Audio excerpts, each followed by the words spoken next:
श्वेता ढुल है। मैं भारतीय राष्ट्रीय कांग्रेस की एक सिपाही हूं और मैं अखिल भारतीय महिला कांग्रेस की राष्ट्रीय पर्यवेक्षक नेशनल ऑब्जर्वर जींद जिले से हूं। कैथल में मैं रहती हूं और कलायत हल्के से प्रत्याशी हूं इस बारे में करने के लिए। जिस संदर्भ में प्रेस वार्ता बुलाई गई वह यह है कि 29 जुलाई यानी कि परसों दिन सोमवार राजधानी दिल्ली में देशव्यापी आंदोलन का आगाज करने जा रहे हैं। यह आंदोलन हमारी राष्ट्रीय अध्यक्ष श्रीमती अलका लांबा जी के नेतृत्व में होने जा रहा है और यह राजधानी दिल्ली से होता हुआ प्रत्येक प्रदेश और प्रत्येक जिले में धीरे धीरे पहुंचेगा। इस आंदोलन के माध्यम से हमने 3 मांगे रखी हैं, प्रमुख मांगे। पहला, राजनैतिक न्याय, कि आपने महिला आरक्षण विधेयक 33% पास तो कर दिया, लेकिन उसे लागू कब करेंगे? महिला आरक्षण कानून लागू कीजिए, महिलाओं की राजनीतिक भागीदारी सुनिश्चित कीजिए, क्योंकि अभी हरियाणा, झारखंड, जम्मू कश्मीर और महाराष्ट्र में 2024 के अंत तक चुनाव होने वाले हैं और हमें अभी यह आरक्षण चाहिए।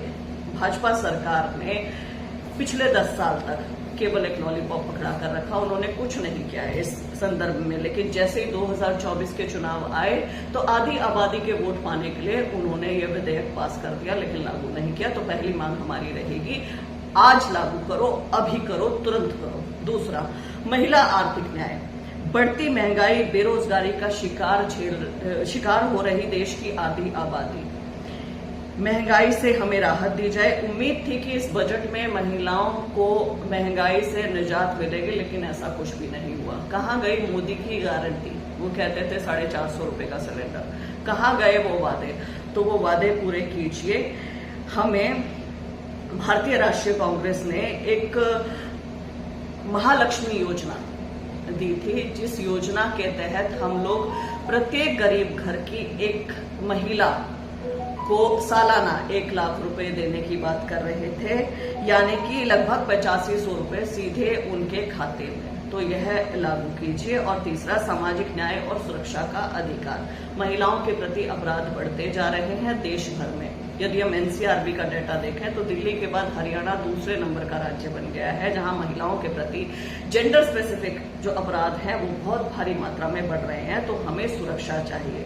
यदि हम हाल ही के कुछ उदाहरण देखें तो रीवा मध्य प्रदेश का उदाहरण चौंकाने वाला है, जहां 2 जिंदा महिलाओं को जमीन के भीतर गाड़ दिया दबंगइयों ने। इतनी हिम्मत कैसे? राजस्थान में भी 6 महीने हुए हैं सरकार बने, लेकिन 6 महीने के भीतर महिलाओं से संबंधित 20,000 केसेस फाइल हो चुके हैं। तो ऐसा क्यों? तो हमें यहाँ पर कड़ी सुरक्षा चाहिए और इन सुरक्षा के नियमात भाजपा सरकार सुनिश्चित करे। यह आंदोलन, यह संघर्ष गांव-गांव पहुंचेगा। राजधानी दिल्ली से शुरू होगा, फिर जिले में, प्रत्येक जिले में, भारतवर्ष के प्रत्येक जिले में नारी न्याय आंदोलन ये होने वाला है।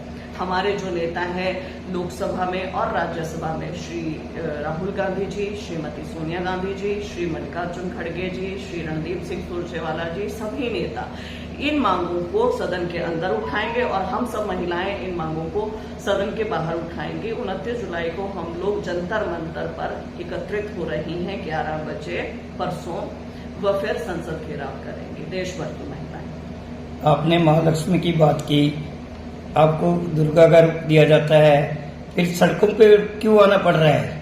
सड़कों पे इसलिए आना पड़ रहा है क्योंकि इस सरकार ने अपना कुछ किया ही नहीं, वादे पूरे किए ही नहीं। हमने पिछले सदन में भी आवाज उठाई थी, राहुल गांधी जी ने, श्रीमती सोनिया गांधी जी ने, कि यदि हमारी सरकार आती है तो हम ये 3 चीजें करेंगे। लेकिन चूंकि हमारी सरकार नहीं आई है तो हम अब एक मजबूत विपक्ष का काम करेंगे और हम मजबूत विपक्ष बनते हुए ये मांग सरकार से रखेंगे।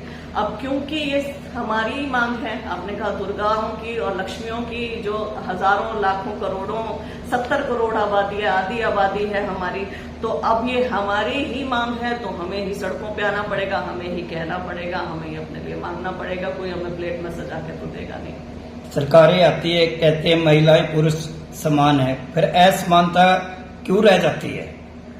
कथनी और करनी में फर्क, मैं आपको ये कहूंगी कि कहना कुछ और करना कुछ और। यदि कथनी और करनी समान होती तो महिलाओं की राजनीतिक भागीदारी भी आप देखते 50% वहां पर होती, लेकिन है नहीं।